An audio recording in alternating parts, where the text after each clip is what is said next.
რა არ მინდა ახტაცებული იდიოტივით გამოიყურებოდი, მაგრამ თვითონი არ არის, მართლა ძალიან მომწონს.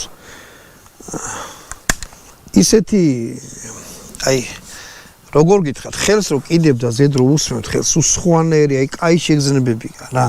მოდი ვნახოთ ეხლა სროლა როგორ ხდება თვითონ. თვითონ აი ესეთი რაღაცა კავი, სასხლეთი. სასხლეთ გამოწევთ, რაღაც დონეზე მიდის ჩერდება, მერე აი ესე და მერე პროგნოზირებად ისმის სადღაც 1 კილო დაწოლით. აი როგორ სპორტული არახში ეგეთი საკ რა. სასიამოვნო და მოდი ახლა ამაზე ვილაპარაკოთ. ჭიდი აქ ძალიან კარგი, აი როგორ გითხრათ რა. აი როგორ აი ხელში რომ მიჭირავს ისეთი მსუბუქია რომ თითქმის არ იგზნობა. ახლა ვაზნები ჩავდი, მაგრამ თვითონ ეს არის აი მაგარი მყარი მასალისგან გაკეთებული მონოლითი. აი მაგრამ მომეწონა რა, აი გლოკის პლასმასი რო